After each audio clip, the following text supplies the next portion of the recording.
Caro ouvinte, este episódio aborda uma história de true crime que, por isso, pode conter narrativas intensas e potencialmente perturbadoras. As informações compartilhadas incluem temas como violência gráfica, abuso e trauma. Reconhecemos que tais conteúdos podem ser sensíveis e desencadear reações emocionais. Por favor, esteja ciente desses elementos antes de prosseguir. Se você sentir que esses tópicos podem ser desconfortáveis, pule o episódio. Lembre-se que o seu bem-estar é prioridade e, se precisar de apoio emocional, considere buscar recursos disponíveis, como linhas de ajuda ou auxílio de profissionais da saúde mental. Agradecemos sua compreensão e respeitamos suas escolhas individuais ao consumir o conteúdo a seguir. Se optar por avançar, faça-o com consciência e cuide de si mesmo. Atenciosamente, Espíritos do Além. Quantas vezes já ouvimos uma história real que nos parece muito estranha para ser verdade? Eu sou a Jéssica Zanetti e esse é o Espíritos do Além, um podcast que trata de assuntos insólitos, misteriosos e sobrenaturais, sempre nessa ordem. Venha comigo porque hoje vamos concluir o relato de crime real de Sherry Smith e Deborah May Helmick. No episódio anterior, eu contei para vocês sobre a carta enviada por Sherry à sua família, as ligações que seu assassino continuou fazendo e paramos no momento em que o corpo de Sherry foi encontrado e quando o FBI chegou em Lexington para auxiliar na investigação. Se você ainda não ouviu as partes 1 e 2, volta lá, escuta e depois retorna aqui. Nós vamos aguardar você. Mas se esse é o seu terceiro episódio, você está no lugar certo. Apesar de Sherry ter sido raptada de sua casa que se localizava no condado de Lexington, onde ficava a cidade de Lexington, na Carolina do Sul, seu corpo foi encontrado no condado de Saluda. Essa informação só foi apresentada agora porque antes ela não era tão relevante, mas a partir daqui eu peço que vocês guardem esse pequeno detalhe, porque Deborah May também foi sequestrada em outro condado, Richland. Nesse episódio, o nosso foco vai mudar completamente, porque vou contar tudo sobre o sequestro, a morte e a investigação do caso de Deborah May Helmick. Então embarquem comigo nesse relato e vamos lá. Um dia depois de o FBI chegar, o xerife Metz compartilhou com eles a sua opinião, de que o sequestrador e assassino de Sherry provavelmente não a conhecia e que ela não o conhecia, porque até agora eles não haviam conseguido encontrar nenhuma pista que indicasse o contrário. Isso assustava a todos, porque o FBI previa que se fosse esse mesmo caso, isso significava que a possibilidade de o assassino atacar novamente era bastante alta. Lembrem-se que a motivação do sequestro não foi por ganho financeiro, e sim por razões sexuais. E isso o FBI já sabia, porque o meliante não tinha pedido resgate nenhum. Nesse ponto da investigação, seu perfil já incluía detalhes como homem, não muito boa pinta, provavelmente de meia idade e acima do peso, que era ou divorciado ou casado, mas se casado, que tinha muitos problemas matrimoniais e que provavelmente tinha um filho com quem não tinha contato. Além disso, ele era um sádico que provavelmente consumia pornografia do tipo bondage e possivelmente também tinha passagem pela polícia por algum crime sexual. Infelizmente, a previsão do FBI estava a ponto de se concretizar. Exatamente 2 semanas do sequestro de Sherry, o famoso Canal 10 estava gravando um episódio especial com uma reencenação do sequestro de Sherry. As pessoas e atores que participaram dessa simulação, que incluíam até o Richard, o namorado da Sherry, acharam que podiam buscar por pistas que ninguém tinha encontrado ainda e alertar o público dos perigos à espreita. Mas o que ninguém esperava era que no condado de Richland, perto da cidade de Columbia, em um terreno destinado a trailer chamado Shiloh Mobile Home Park, naquele mesmo dia, 14 de junho de 85, Deborah May Helmick, que brincava no quintal atrás de seu trailer com seu irmão, seria levada pelo mesmo assassino. A família Helmick havia se mudado para aquele trailer havia 2 meses. Deborah May, nomeada em homenagem à sua mãe, Deborah Louise, era uma linda garotinha loira e de cabelos azuis que nem a Sherry. Mas diferente de Sherry, ela só tinha 9 anos de idade. Sua irmã tinha 6 e seu irmão 3. Deborah May era descrita como inteligente e obediente, daquelas que não davam trabalho para ninguém. Às 3:30 da tarde, a mãe de Deborah May se preparava para ir para o trabalho como garçonete em um restaurante de barbecue. Eu digo barbecue porque uma churrascaria tem qualidade, né, gente? Barbecue não é churrasco, é diferente. Não digo melhor nem pior, mas nós sabemos a verdade, por isso que eu não digo. Bem, a mãe dela então trabalhava nesse lugar de barbecue e estava se aprontando às 3:30 da tarde. Ela sempre ia para o trabalho de carona com uma vizinha chamada Vicky Orr, que também era casada e tinha 2 filhos. A rotina era a seguinte: a Vicky levava a Deborah Louise para o trabalho e todas as crianças iam junto no carro. E depois, a Vicky voltava para casa e ficava cuidando das crianças até que o esposo de Deborah Louise, que se chamava Sherwood, chegasse do trabalho de pedreiro mais tarde. As duas também planejavam levar as crianças naquele dia, mas Sherwood chegou bem na hora em que elas estavam para sair. Então, elas decidiram levar só a irmã do meio, a Becky, e deixaram a Deborah May e o irmão mais novo, que se chamava Woody, brincando no quintal. Sherwood estava dentro do trailer trocando de roupa quando, mais ou menos meia hora mais tarde, um carro prata com faixas de corrida vermelha entrou no estacionamento da onde os trailers ficavam, tinham 6 trailers ali, e foi até os fundos. Ele deu a volta e parou bem em frente à casa dos Helmick. O motorista saiu do carro com o motor ligado, pegou a menina que lutou com unhas e dentes para não entrar no carro com um estranho, mas ela foi vencida e o carro saiu com o pneu cantando. E como a gente sabe exatamente o que aconteceu? Um vizinho que morava a uns 4 trailers dali, ele estava bem na cozinha, que tinha vista para o trailer dos Helmick e presenciou toda a cena. O nome dele era Rick Morgan e ele estava com a janela do seu trailer aberta porque estava super quente e o ar-condicionado dele não estava ligado. Então, por isso, ele conseguiu ouvir as crianças brincando e foi ver o que era. E aí ele viu o carro entrando, dando a volta e notou que algo não estava certo. Ele imediatamente saiu do trailer e bateu na porta do Sherwood, logo depois que ele presenciou a Deborah May sendo levada. Quando ele ia bater na porta, a porta abriu e o Sherwood já estava a ponto de sair. Isso porque, dentro do trailer do Sherwood, o que tinha acontecido era o seguinte: seu amigo de trabalho que estava com ele dentro do trailer, com as portas e janelas fechadas por causa do ar-condicionado, disse para ele assim: um dos seus filhos está bem ali esperneando. Então, o Sherwood foi conferir o que estava acontecendo e, ao sair, encontrou o filho, que se chamava Woody, lembra? Embaixo de um arbusto. Ele estava tremendo de medo e gritando algo que ninguém conseguia entender. Aí, chegou o Rick e falou: olha, Sherwood, você não imagina, sua filha acabou de ser levada, e contou toda a história.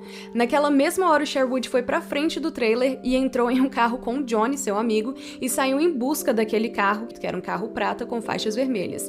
E aí, eles dirigiram até eles chegarem em uma intersecção na estrada e eles não sabiam para onde ir, para direita ou para esquerda. Só que bem naquela hora passou um carro de polícia. Eles sinalizaram para o policial parou o carro e eles falaram tudo o que tinha acontecido. Imediatamente, outra caçada se iniciou. A mãe de Deborah foi informada ainda no restaurante que o seu turno seria interrompido porque a sua sogra estava a caminho e estava vindo buscá-la. Ela não soube o que estava acontecendo até o momento em que a sogra chegou dentro do restaurante e contou que a Deborah May tinha sido sequestrada. Quando a polícia do condado de Richland ficou sabendo do crime, eles pensaram logo que talvez ele tivesse sim associado ao sequestro de Sherry. Isso por quê, gente? Porque o condado de Richland se localizava entre o condado de Lexington e o condado de Saluda. E além do fato de que o sequestro tinha ocorrido por volta da mesma hora, lembra que a Sherry tinha sido levada por volta das 3h40? O mesmo tinha acontecido com a Deborah May, né? E isso tinha sido há exatas 2 semanas, né? Então, as duas também tinham sido levadas da frente da casa delas, as duas eram loiras com os olhos azuis, tinha algumas coisas ali, coincidências que não davam pra ignorar, né? Então, por isso, o xerife de Richland, que se chamava Sheriff Powell, decidiu entrar em contato com as autoridades no condado de Lexington e já informar para eles desse crime, né? Eles então juntaram esforços a partir daqui para encontrar o assassino e sequestrador. Logo, a polícia chegou e veio falar com o vizinho, né, o Rick Morgan, que tinha presenciado toda aquela cena. E esse homem deu detalhes ainda frescos de sua mente. A polícia agora sabia que eles estavam procurando por um homem branco, de 1,75 m, por volta de 30 a 35 anos de idade, com uns 90 quilos e com uma barriguinha de cerveja, ou seja, ele era obeso, né? Então, lembra daquele perfil que o FBI tinha montado? Até agora tá tudo certinho, né?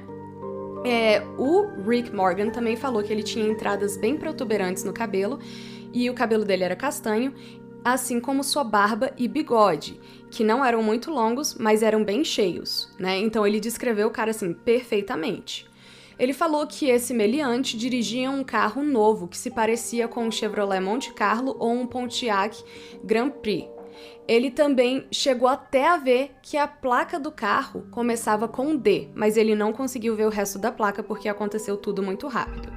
Ele falou que o sequestrador vestia uma bermuda e uma blusa sem manga. Ele saiu do carro, se aproximou das crianças e parecia que estava falando com eles a princípio, quando do nada ele pegou a Deborah May. Ele também falou que a menininha gritou, esperneou, começou a chutar o cara, mas não deu em nada. Infelizmente, ele conseguiu colocar ela pra dentro do carro, né?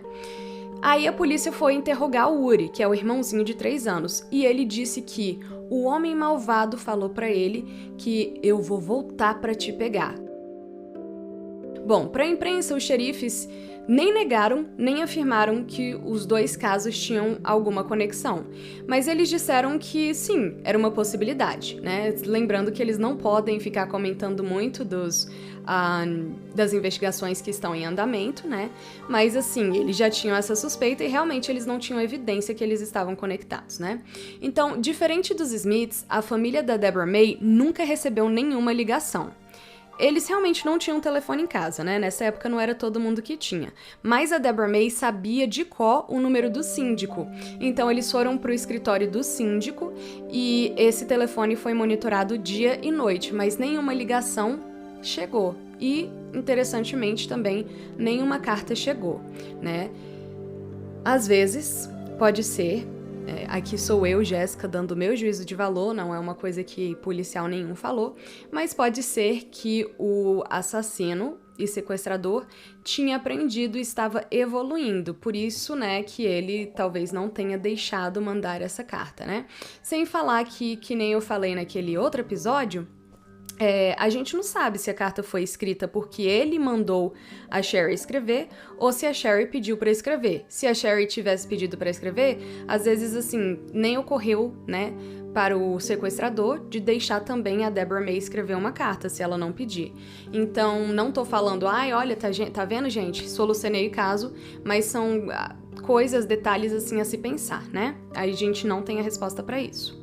Mas o fato é que nenhum telefonema foi recebido e também nenhuma carta foi recebida. E apesar dos xerifes falarem que eles não tinham evidências que os dois casos estivessem associados, a imprensa local logo começou a publicar reportagens em que eles vinculavam as imagens das duas vítimas como se fosse mesmo o mesmo sequestrador, e eles também vincularam o retrato falado. Isso daí realmente a polícia queria que eles fizessem, tá? Agora, mais uma informação seria adicionada no perfil do FBI.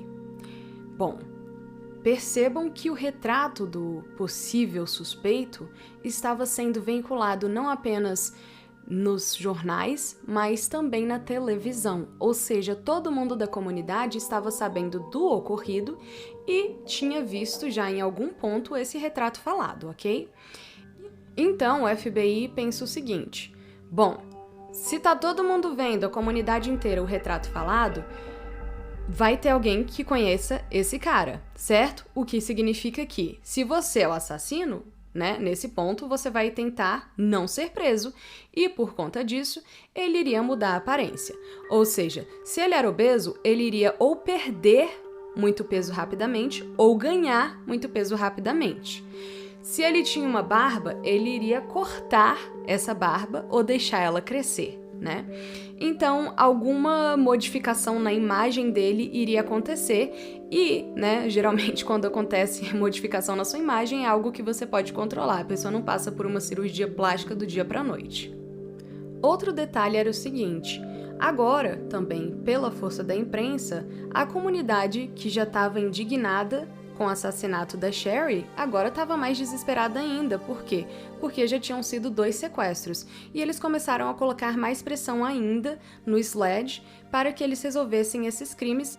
Outro medo da comunidade é que esses crimes também poderiam incentivar copiadores que começariam a raptar meninas loiras dos olhos azuis, né? Sempre tem essas pessoas que fazem isso, infelizmente. Bom, independente dos medos da comunidade, a investigação seguia e, com isso, o FBI descobriu: olha, nós temos uma testemunha que pode ser chave nesse momento. Essa testemunha teria visto o assassino com a Sherry. Isso porque ela estava passando ali pelo lado da casa da Sherry, né, pela estrada do lado da casa da Sherry, e ela viu um homem com uma mulher loira e bonita dentro de um carro, e eles estavam brigando, estava tendo ali uma briga física dentro do carro, né? A princípio ela não pensou nada disso, pensou, ai, nossa, namorados, mas aí depois que ela descobriu do caso do desaparecimento da Sherry, que estava na TV e tudo mais, e também, né, que tava todo mundo procurando por essa mulher, ela falou, gente, e se aquela fosse a Sherry? E aí foi então que ela foi pra polícia com essa dica. A descrição que essa mulher, essa testemunha deu, era um pouco semelhante à descrição que o vizinho Rick Morgan tinha dado, né? Mas algumas coisas não batiam. Então a polícia pensou, talvez seja o mesmo assassino, mas, né, algumas coisas não batiam e aí eles ficavam, será que é o mesmo assassino? Será que, na verdade, essas descrições é que estão erradas? Onde que a gente está errando? E eles continuavam com essa incógnita. Outra coisa que estava deixando as autoridades, isso o Sledge e o FBI com a pulga atrás da orelha, era o fato de que, até aquele momento, não tinha tido nem telefonema nem carta para a família Helmick, certo? Então eles estavam pensando, talvez realmente não seja o mesmo assassino. Mas o John Douglas estava, não, é ele sim. O John Douglas e o Ron Walker estavam os dois, não, com certeza este é o assassino, ele só tá aperfeiçoando o método dele porque eles, né, já tinham muita experiência com assassinos seriais nas entrevistas que eles andavam fazendo e eles sabiam que um assassino serial, ele não fica ali só no mesmo modo operandi, na mesma vidinha deles. Eles vão aprendendo, né? Assim como qualquer outra pessoa, eles continuam sendo humanos, o que é difícil de acreditar, mas eles vão aprendendo com os erros deles e aí acaba causando alterações em outros crimes futuros que eles cometem, né? O FBI pensou o seguinte, bom, esse cara, se for o mesmo assassino, está acompanhando a mídia. Aí lembra que eu falei que provavelmente ele teria mudado a aparência deles? Eles reafirmaram isso mais uma vez, só que eles falaram uma coisa a mais. Eles falaram o seguinte, se esse cara tá acompanhando a mídia tão de perto assim, a imprensa, perdão, tão de perto assim, provavelmente ele também vai estar fazendo colagens. Então ele vai estar recortando matérias no jornal sobre os sequestros, sobre o assassino e tudo mais, e vai estar fazendo colagens, né? Então isso pode ajudar, por quê? Porque pode ser uma das evidências que eles vão encontrar na casa do suspeito. Outra ideia que o FBI teve é que, além de ele estar fazendo colagens, ter mudado a aparência, né, ou emagrecendo, ou engordando e tirando a barba, ou sei lá, né, talvez mudando a cor do cabelo, uma outra suspeita que eles tinham é que, lembra que esse assassino era metódico, era compulsivo? Então eles achavam que o assassino estaria falando muito sobre os crimes, tanto de Sherry Smith quanto de Deborah May, né? Então sequestros delas, com pessoas do seu ciclo ou convívio social. Ou seja, se eles conseguissem chegar a alguma pista e buscassem falar com pessoas que o conheciam, provavelmente a pessoa ia falar, nossa, mas realmente ele estava falando muito desses crimes ultimamente, né? Então isso era parte do perfil desse assassino.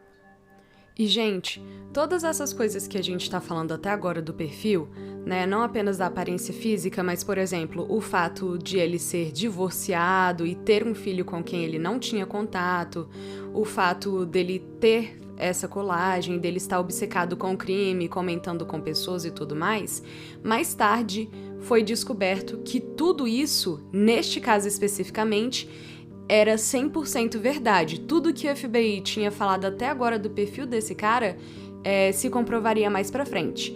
Algumas dessas comprovações ocorreram por meio de testemunhos de outras pessoas que conviviam com esse homem, e outras comprovações aconteceram também, né, por causa das evidências físicas que eles encontraram, mas também depois que eles descobriram da vida dele. Então o FBI aí, foi no alvo mesmo nessa investigação. A gente sabe que esse não é sempre o caso, mas esse caso aqui eu queria só passar um pano, né, e jogar um tapete vermelho pro John Douglas e também para o Ron Walker, porque eles foram incríveis. Outro detalhe que eu não mencionei anteriormente é o seguinte, que o FBI, eles não ficam em um lugar o tempo todo, durante a investigação inteira, para ajudar naquele crime.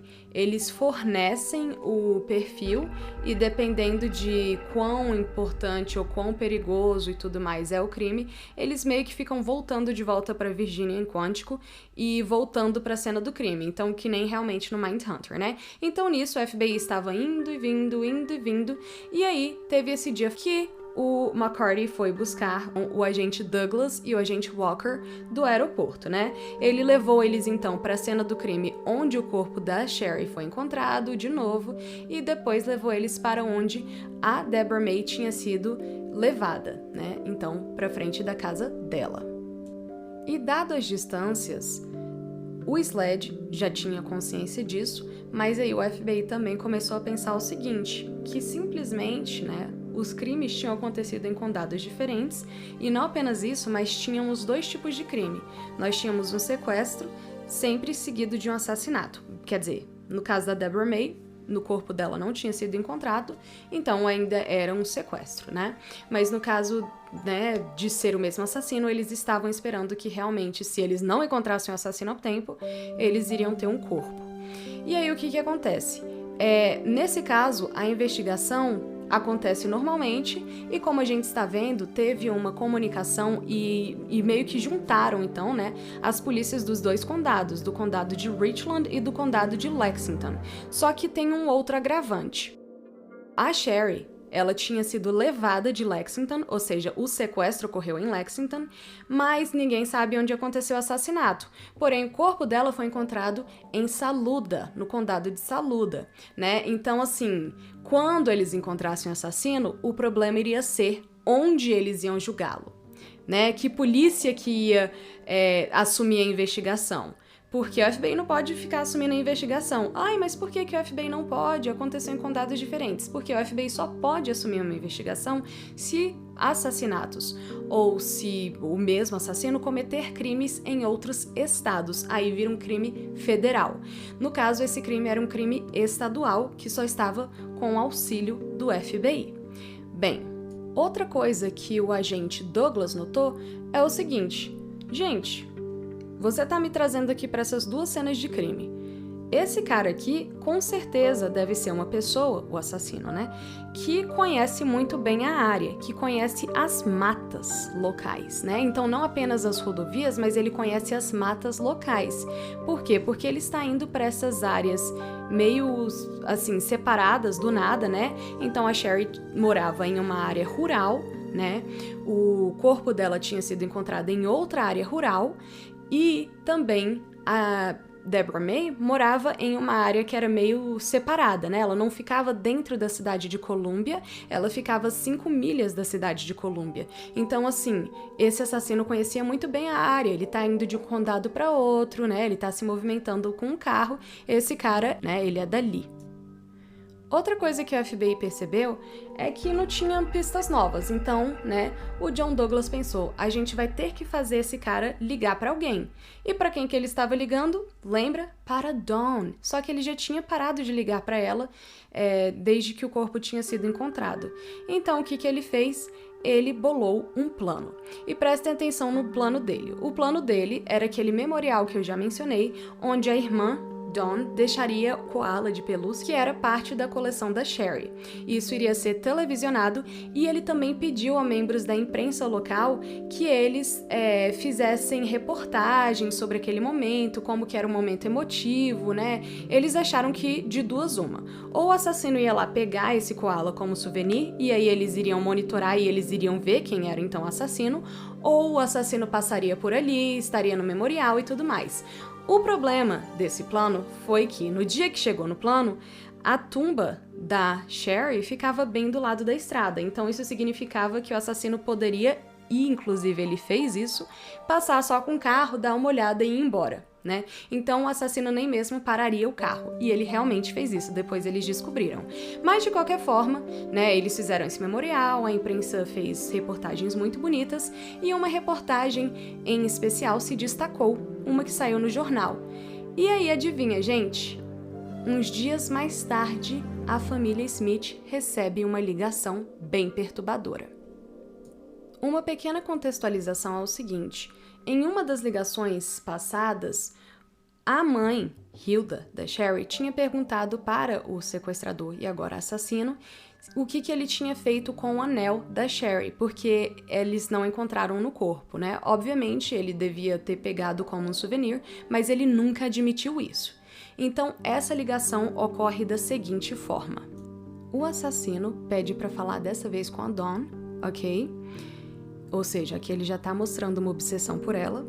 Inclusive, em uma das ligações passadas, ele tinha chamado a Sherry de Dawn. E aí a Dawn corrigiu ele. Quem? Aí ele falou, digo, a Sherry, ok? Então essa é a única contextualização que vocês precisam das ligações passadas. Mas acontece da seguinte forma essa ligação. O assassino: você sabe que isso não é um trote, correto? A Dawn: sim, eu sei. Aí ele: você encontrou o anel da Sherry Faye? E aqui ele chama a Sherry de Sherry Faye, que é o nome do meio dela. Aí a Dawn: não encontrei. Ele: ok, não tá comigo, tá? Eu não sei onde tá. E fala assim. Aí ele começa com esse terror psicológico, esse joguinho dele. Ele fala assim: você sabia que Deus quer que você se junte a Sherry Faye? Esse mês que vem, esse ano, próximo ano, você não pode estar protegida todo o tempo. E você conhece o caso da garotinha Helmick? Aí tem um silêncio, né? Porque tá todo mundo assim super impactado nesse momento. Aí ele continua: você ouviu sobre o caso da Deborah May Helmick? Aí ela: não. E outra coisa, o John Douglas tinha falado pra ela, e também os policiais do Sled já tinham falado pra ela o seguinte, que ela devia ganhar tempo. Então, que elas tentassem repetir o que ele falou, né? Ou ficar assim, eu não entendi ainda o que você quer dizer, pra que ele se explicasse. Porque quanto mais tempo na ligação, mais fácil fica pra rastrear, mais coisas ele falaria que poderiam levar a outras pistas e tudo mais, né? Então, continuando. Aí ele: aquela garotinha lá de 10 anos, H-E-M-I-C-K. Aí ela: a do condado de Richland? Ele: é. Aí ela: aham. Aí ele: ok, então agora escute com muita atenção. E aí ele vai dar coordenadas, ok? E aí ele dá coordenadas precisas daquele mesmo estilo que ele tinha feito com a Sherry Smith, tá? E aí, nisso, né, a Dawn tá anotando tudo e tudo mais, só que a ligação também tá sendo gravada, né? Mas assim, nela está anotando a ligação, ela tá assim, tal coisa, ele sim, tal coisa, e tá ganhando mais tempo, né? Gente, aí do nada, depois que ela termina de anotar as instruções, ele vira pra ela e fala o seguinte: escuta, ela: o quê? Ele: só por curiosidade, quantos anos você tem? Mas ela não respondeu. Ele simplesmente sequestrou Sherry Smith, torturou, né, estuprou, matou a menina e ainda espera que um flerte com a irmã consiga se sair bem. Ele vira e continua assim: Dawn E. E, né, que é um E, na verdade, porque o segundo nome dela começava com E. A sua hora está chegando. Que Deus nos perdoe e nos proteja. a todos nós.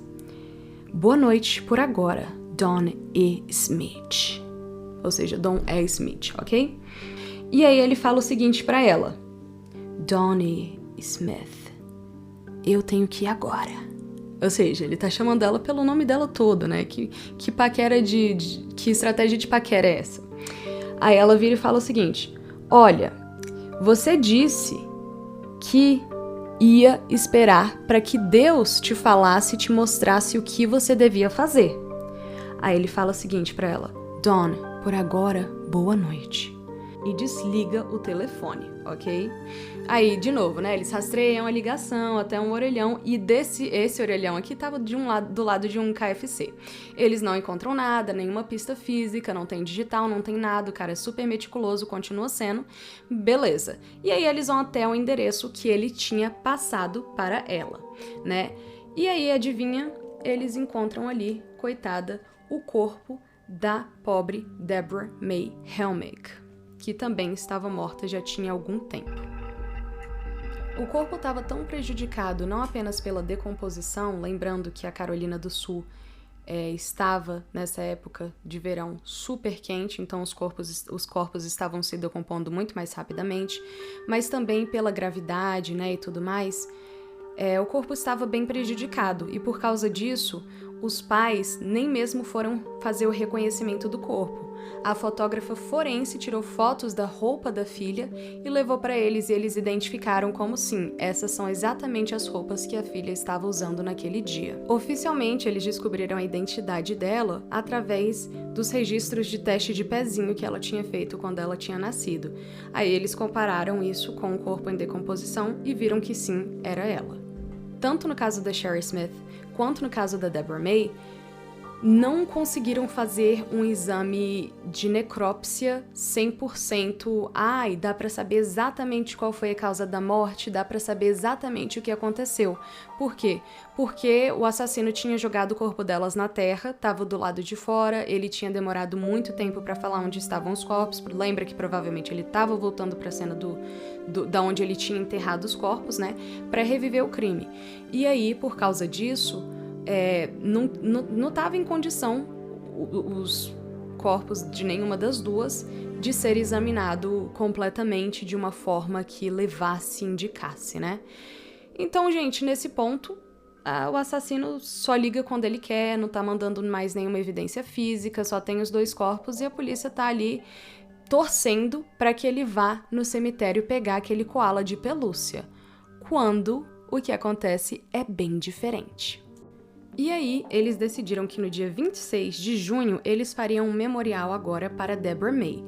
O memorial acontece numa igreja batista, todo mundo da comunidade e da família dela aparece e tudo mais. Naquela mesma tarde, né, o detetive McCarty, que estava investigando o caso, está falando com um monte de pessoas, né, seguindo dicas e tudo mais, ou seja, ele continua investigando o caso, quando lembra que aquela carta da Sherry Smith tinha sido enviada para a perícia, então alguém liga para o detetive McCarty e fala: olha, encontramos uma coisa interessante, viu? Esses peritos de cena criminal, eles tinham uma máquina que se chama aparelho de examinação eletrostática, ok? Em inglês, a sigla é ESDA. Ok?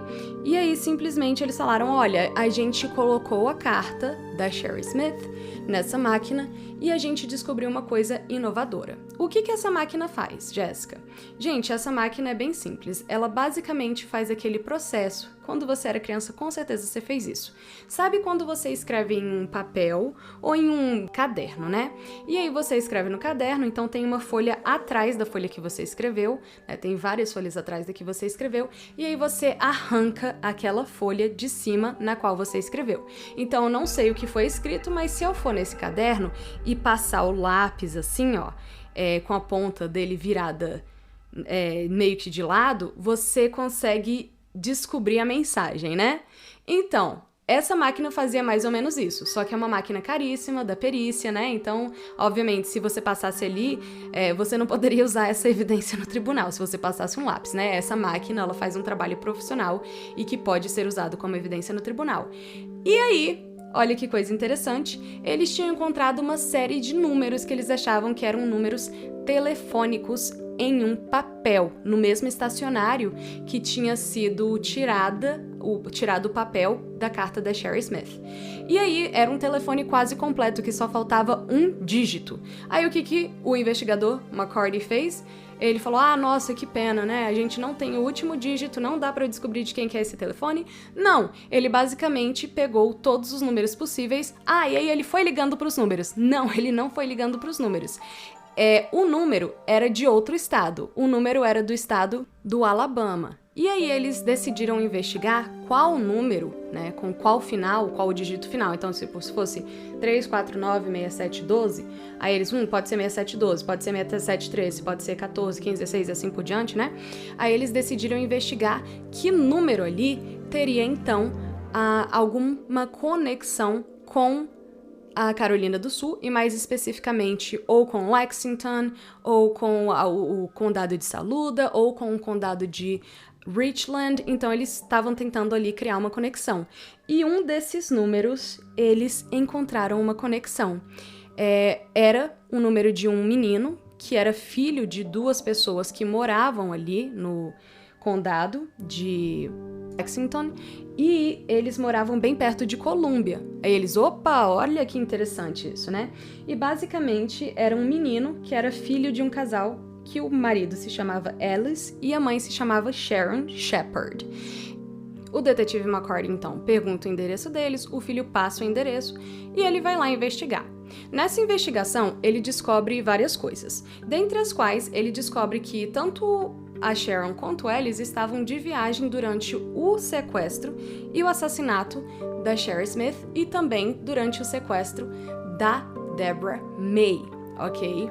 Então, eles imediatamente viram para esse casal, né, que como eu falei tinha por volta de uns 50 anos, e falam o seguinte, gente, vocês conhecem uma pessoa que tem mais ou menos assim uns 30, 35 anos, aí ele mostra o retrato falado para eles e fala, e essa pessoa, ela seria uma pessoa que teria mudado de aparência recentemente, ok? Além disso, essa pessoa está falando compulsivamente dos crimes, não para de falar, como se ele estivesse obcecado, e essa pessoa possivelmente tem algum tipo de pornografia de bondage. Imediatamente, a Sharon e o Alice entreolharam e eles falaram, bem, tem esse homem que meio que trabalha pra mim, que se chama Larry Gene Bell.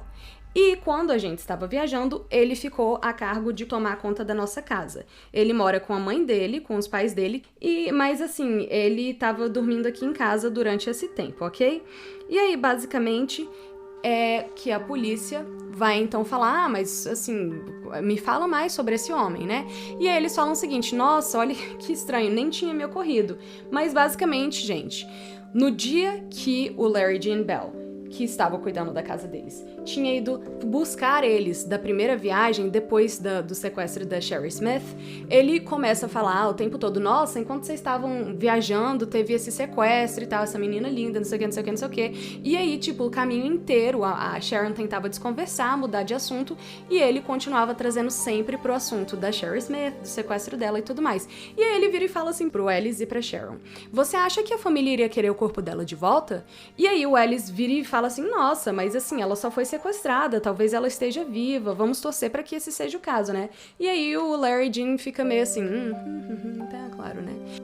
Bem, aquela noite o Larry não dorme na casa deles, ele fala que ele vai dormir na casa dos pais, e no dia seguinte, olha que coincidência, o corpo da Sherry Smith é encontrado.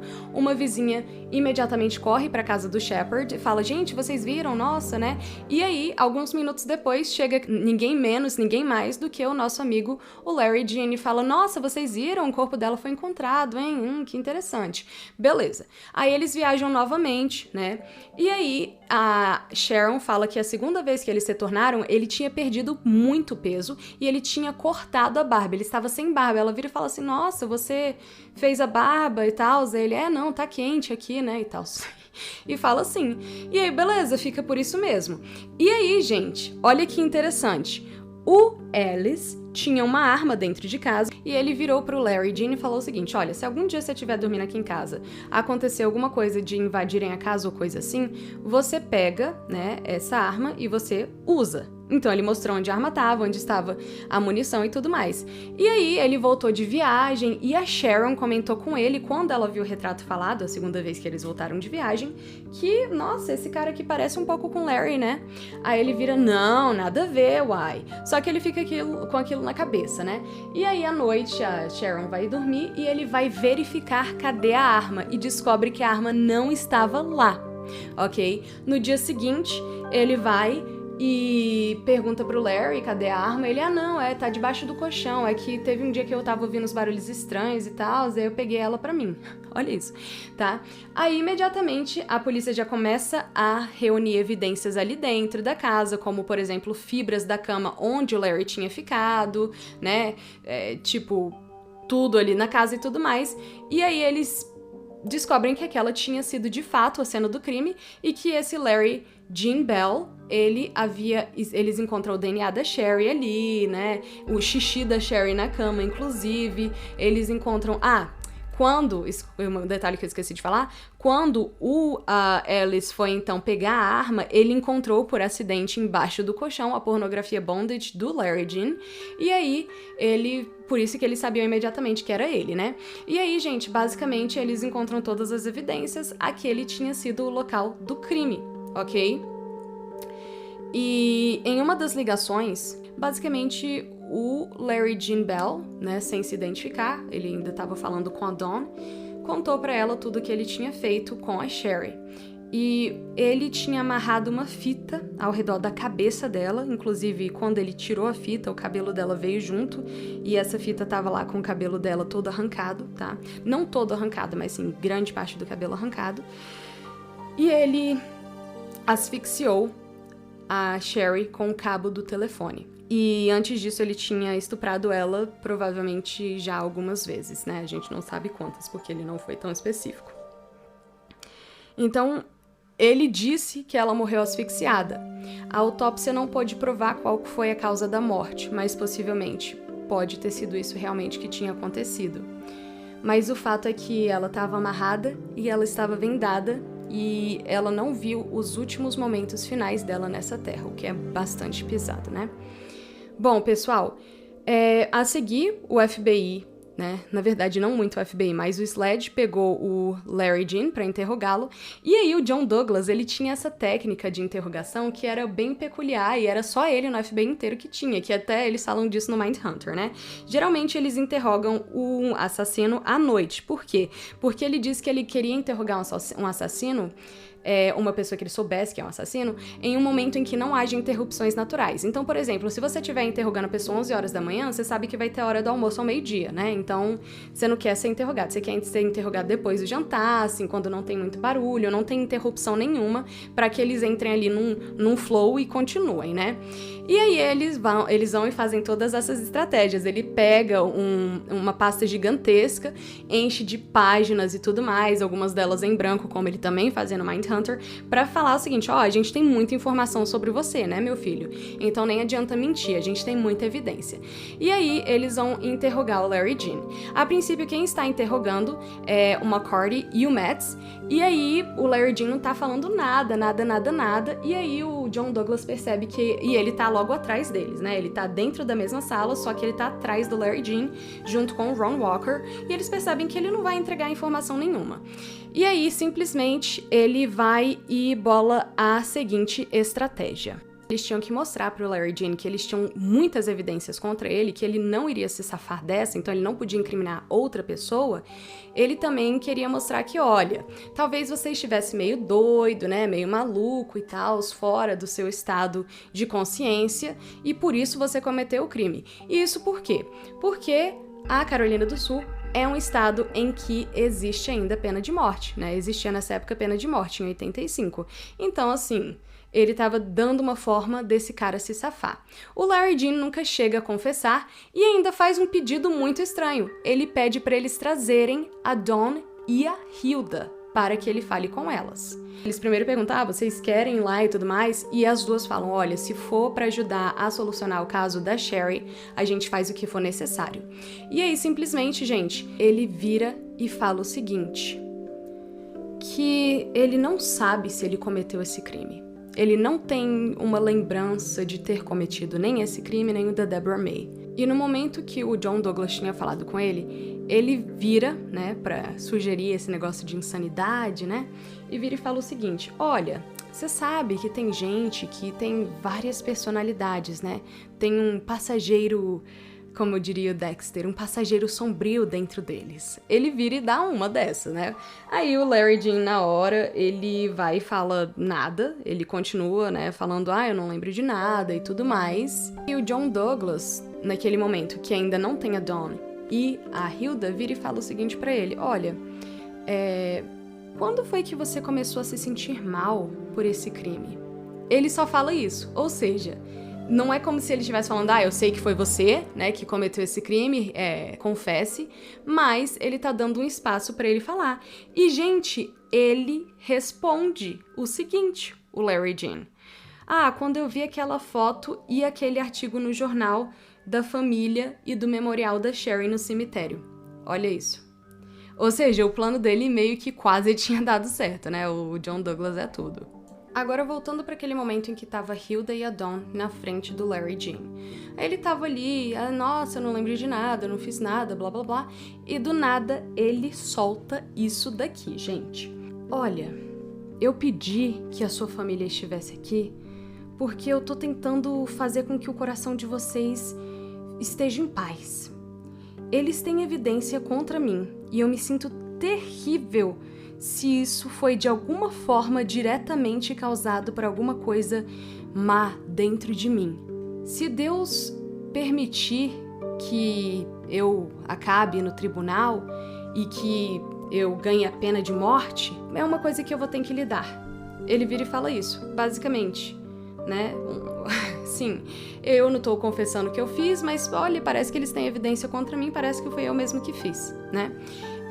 E é isso, ele fica nesse joguinho de confessa, não confessa pra família, elas vão embora e tudo mais, né? Mas nesse ponto eles têm evidência suficiente que não são apenas circunstanciais.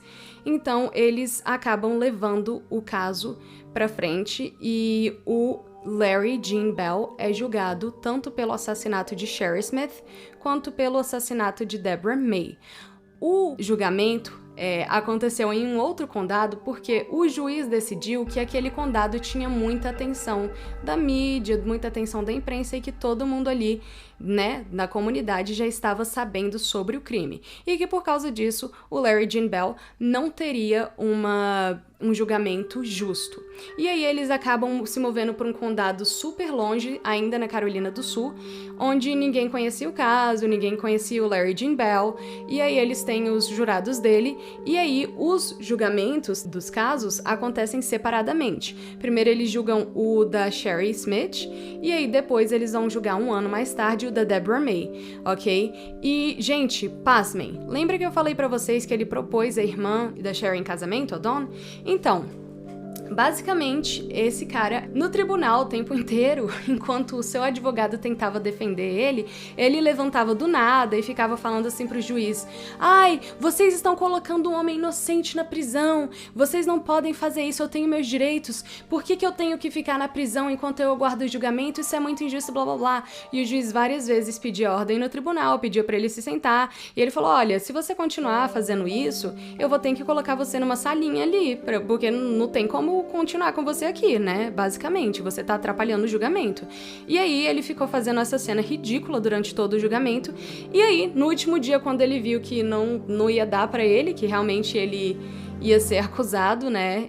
Quer dizer, considerado culpado do crime, ele vira para a Dawn, ok, que está ali, sentada atrás, né, como as pessoas ficam, que nem nos filmes e tudo mais. A imprensa não podia entrar com a câmera ali, eles não podiam gravar o que estava acontecendo, eles tinham que escrever e depois relatar, né, pra imprensa e tudo mais, pra todo mundo ficar sabendo. E ele vira pra Dawn e pede ela em casamento. E ele fala o seguinte pra ela. Ele fala que naquele momento, na frente de todo mundo, ele gostaria de pedir que Dawn é Smith, se case comigo. Ele vira e fala bem assim, né? Como se ela fosse falar que sim. O que ele esperava? Ele, então, é condenado e ele fica perplexo, pasmem, gente. Ele fica perplexo que ele foi considerado culpado, né? E aí, o júri volta e eles falam o seguinte, olha, a gente está sugerindo que ele seja executado. Então, sim, é pena de morte pra ele. E aí o juiz concorda, né? Mas aí, lembra que eu falei que tinha o outro julgamento ainda? No caso da Deborah May, ele decide que ele mesmo vai ser o advogado dele, né? Porque é isso, ele acha que a culpa foi do advogado, que ele foi preso. E ele vira e fala uma coisa muito idiota. Ele fala que as pessoas, os amigos da família Smith e da família Helmick podiam inclusive servir como jurados, porque ele ia provar, sem sombra de dúvida nenhuma, que ele era inocente. Obviamente não foi esse o caso, e ele também foi considerado culpado. E, gente, olha que coisa horrível. Mas antes do segundo julgamento acontecer, da Deborah Helmick, muitas pessoas na comunidade e a própria imprensa estavam julgando que talvez não fosse necessário que ele fosse também condenado pelo assassinato da Deborah May, dizendo que ele já tinha sido condenado e já estava ali, né, esperando a pena de morte. Eles estavam entrando com apelação e tudo mais nesse momento. Mas, enfim, ele já tinha sido condenado. E aí, as outras pessoas, né, e o juiz, inclusive, falou o seguinte, não, claro que ele tem que ser julgado, porque se ele não for julgado por esse outro crime também, isso vai mandar uma imagem de que a gente não se importa com a vida da Deborah May, e os pais dela precisam disso, né? Então, durante todo o processo, a família da Sherry Smith foi super cristã e falou que eles perdoaram o Larry Jean pelo que aconteceu, que eles nunca poderiam esquecer o que aconteceu, mas que agora era entre ele e Deus. Já a família Helmick, não, eles nunca perdoaram ele pelo que ele fez com a filha deles, a Deborah May. Os pais da Sherry Smith continuaram casados até a morte deles, e os pais da Deborah May não, eles se divorciaram logo depois do julgamento. Bem, pessoal, é o seguinte, o Larry Jean Bell, ele foi então indiciado, né, e julgado, condenado, e ele teve a sua execução no dia 4 de outubro de 1996. E o interessante é o seguinte, que já em 96, a Carolina do Sul, eles não tinham mais a cadeira elétrica, eles tinham meio que banido a cadeira elétrica, só que era um estado em que você podia escolher se ele queria a cadeira elétrica ou a injeção letal. O Larry Jean Bell escolheu a cadeira elétrica, estranhamente, e ele faleceu. Bom, eu não espero que alguém tenha gostado, né, dessa história toda. Eu acho que a única coisa boa foi que o Larry Jean Bell foi pego e ele pagou pelos seus crimes que ele cometeu, mas eu espero que vocês tenham gostado de ter um episódio de True Crime, ok? Pessoal, é o seguinte, só uma mensagem antes de eu ir, né? Obviamente, essas vítimas não sabiam disso, eram os anos 80, não tinha essa informação, assim, super disponível para elas, mas se uma pessoa tentar apontar uma arma para você e te levar, te sequestrar e falar, não quero nada, eu só quero que você entre no carro, eu prometo que nada vai acontecer, nunca confie nessa pessoa. As chances de sobrevivência de uma vítima são sempre maiores no local em que ela é raptada.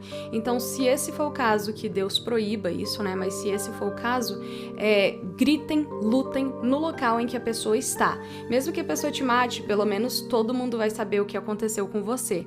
É melhor do que você desaparecer e nunca mais ser encontrado, não é mesmo? Bom, deixo vocês com essa reflexão. O episódio que vem vai ser um episódio de um caso sobrenatural e também de um relato sobrenatural verdadeiro que aconteceu comigo, inclusive. E até lá, eu espero que vocês se cuidem, fiquem bem, boa semana, até semana que vem. Esse episódio foi super longo, prometo que não vou mais fazer isso com vocês, viu? Beijinhos e tchau, tchau!